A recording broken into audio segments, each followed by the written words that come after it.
શું હાલચાલ છે મિત્રો? ચાલો જાણીએ આજે તારીખ 9 ઓગસ્ટ 2026ના ગુજરાતના 25 મહત્વના સમાચાર. સૌપ્રથમ વાત કરીએ તો શાળાઓની બહાર જંક ફૂડ ઉપર પ્રતિબંધ. બાળકોના સ્વાસ્થ્યની સુરક્ષા માટે શૈક્ષણિક સંસ્થાઓ અને શાળાઓની આસપાસ જંક ફૂડના વેચાણ સામે કડક નિયંત્રણો મૂકવાની દિશામાં ચર્ચાઓ શરૂ થઈ ગઈ છે. અન્ય મહત્વના સમાચારની વાત કરીએ તો એસએસજી હોસ્પિટલમાંથી કેદી પલાયન થયો છે.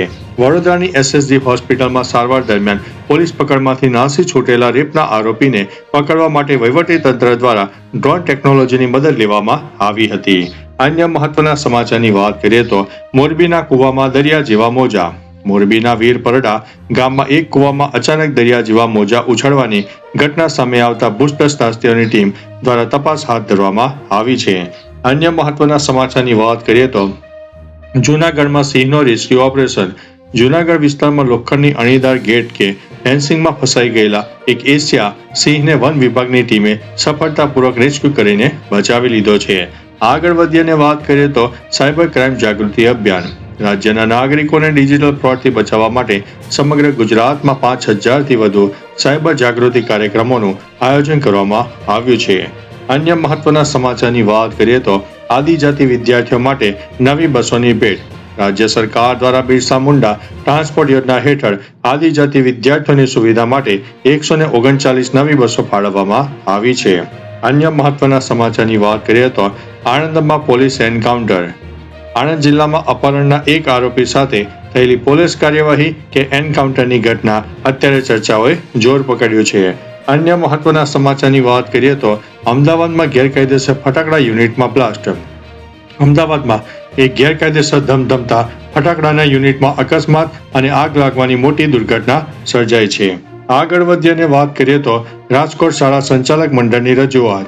ધોરણ 11 અને ધોરણ 12ના અભ્યાસક્રમ માટે શૈક્ષણિક દિવસો ઘટતા હોવાથી રાજકોટ શાળા સંચાલક મંડળ દ્વારા વેકેશન ટૂંકાવવા માટે શિક્ષણ વિભાગને સત્તાવાર રજૂઆત કરવામાં આવી છે. અન્ય મહત્વના સમાચારની વાત કરીએ તો ગુજરાત યુનિવર્સિટીમાં વહીવટી કાર્યવાહી. યુનિવર્સિટીમાં અનિયમિતતા અને ઊંચા પગારોના આક્ષેપો બાદ વિદ્યાર્થી સંગઠનોના વિરોધના પગલે 10 જેટલા ટેમ્પરરી અધિકારીઓને સસ્પેન્ડ કરવામાં આવ્યા છે. અન્ય મહત્વના સમાચારની વાત કરીએ તો રાજકોટમાં રેલવે પોલીસ દ્વારા અટપટી હત્યાનો ભેદ ઉકેલાયો. રાજકોટ રેલવે પોલીસે ચાલતી ટ્રેને મહિલાની હત્યા કેસમાં ડિજિટલ પુરાવા અને મોબાઈલ લોગના આધારે આરોપીને દબોચી લીધો છે. અન્ય મહત્વના સમાચારની વાત કરીએ તો મહેસાણા નંદાસણ હાઈવે પર વિદેશી દારૂ ઝડપાયો. મહેસાણા પોલીસે નંદાસણ હાઈવે પર સઘન ચેકિંગ દરમિયાન લાખો રૂપિયાના વિદેશી દારૂના જથ્થા સાથે 2 શખ્સોને ઝડપી પાડ્યા છે.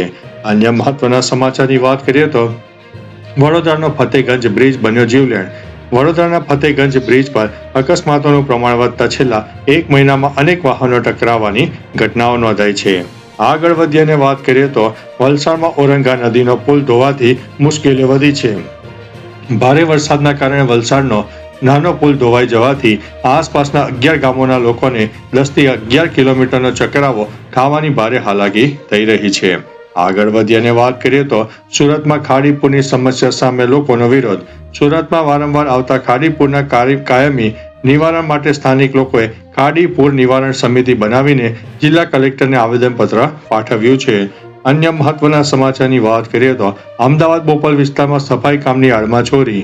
ઘરોમાં સફાઈ કરવાના બહાને સોશિયલ મીડિયા દ્વારા એન્ટ્રી મેળવીને લાખોના દાગીના ચોરી કરનાર શખ્સો બોપલ પોલીસના જાળમાં ફસાઈ ગયા છે. અન્ય મહત્વના સમાચારની વાત કરીએ તો અમદાવાદ ઓએસીસી સ્પોર્ટ્સ ક્લબ જામીન કૌભાંડ.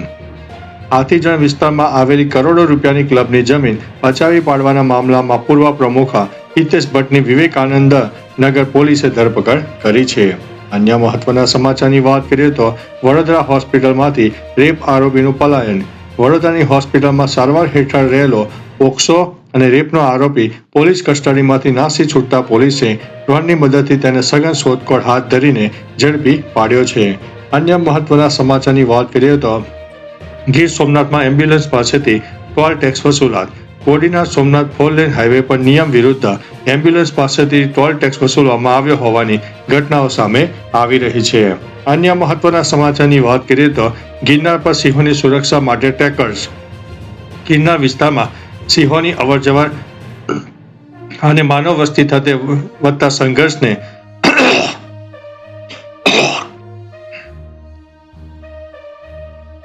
અન્ય મહત્વના સમાચારની વાત કરીએ તો ગિરનાર પર સિંહોની સુરક્ષા માટે ટ્રેકર્સ. ગિરનાર વિસ્તારમાં સિંહોની અવરજવર અને માનવ વસ્તી વચ્ચે થતા ઘર્ષણને ધ્યાનમાં રાખીને વન વિભાગ દ્વારા 25 વિશેષ ટ્રેકર્સની ભરતી કરવાનો નિર્ણય લેવામાં આવ્યો છે. અન્ય મહત્વના સમાચારની વાત કરીએ તો અમદાવાદ ચીફ ફાયર ઓફિસરની ધરપકડ. લાંચ કેસના મામલામાં અમદાવાદના ચીફ ફાયર ઓફિસરની એસીબી દ્વારા ધરપકડ કરવામાં આવી હોવાના અહેવાલે અત્યારે ચકરાવો મચાવ્યો છે.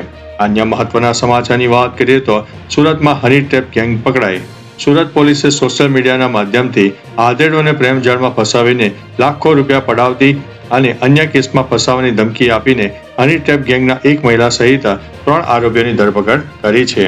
અન્ય મહત્વના સમાચારની વાત કરીએ તો એનાલોગ ચીઝ અને પનીર વિરુદ્ધ દરોડા. રાજ્યમાં ફૂડ વિભાગ દ્વારા નકલી અને એનાલોગ પનીર અને ચીઝ વેચતી 255 પેઢીઓ પર મોટા દરોડા પાડીને મોટા જથ્થાનો નાશ કરવામાં આવ્યો છે. અન્ય મહત્વના સમાચારની વાત કરીએ તો ચાંદીપુરા વાયરસનો પ્રકોપ. ગુજરાતમાં ચોમાસા દરમિયાન ચાંદીપુરા વાયરસના પોઝિટિવ કેસો વધતા આંકડો 39 ઉપર પહોંચ્યો છે અને દર્દીઓના મૃત્યુના અહેવાલો પણ સામે આવી રહ્યા છે. અન્ય મહત્વના સમાચારની વાત કરીએ તો આદિજાતિ દર્દીઓ માટે નવી આરોગ્ય યોજના. ગુજરાત સરકારે ગંભીર બીમારીઓ જેમાં કિડની, લીવર અને હૃદય વગેરેના અંગ પ્રત્યારોપણ અને રોબોટિક સર્જરી માટે આદિજાતિ દર્દીઓને સહાયરૂપ થવા માટે 2 કરોડની નવી કલ્યાણકારી યોજના જાહેર કરી છે. અન્ય મહત્વના સમાચારની વાત કરીએ તો ગિફ્ટ સિટી ખાતે વાઇબ્રન્ટ ગુજરાત અને વિકસિત ગુજરાત સમિટ. મુખ્યમંત્રી ભૂપેન્દ્રભાઈ પટેલની અધ્યક્ષતામાં ગિફ્ટ સિટી ગાંધીનગર ખાતે રાજ્યને વધુ ટેકનોલોજી યુક્ત અને વૈશ્વિક સ્તરે સ્પર્ધાત્મક બનાવવા માટે વિકસિત ગુજરાત સમિટ 2026 યોજવામાં આવી હતી. અન્ય મહત્વના સમાચારની વાત કરીએ તો વડનગર શ્રાવણ ઉત્સવ રીલ સ્પર્ધા.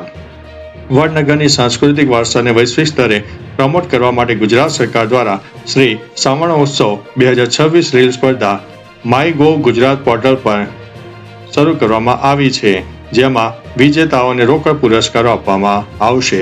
તો ચાલો મિત્રો, ફરીથી દેશ અને દુનિયાના સુપરફાસ્ટ સમાચાર લઈને મળતા રહીશું. ત્યાં સુધી અમને રજા આપશો. નમસ્તે.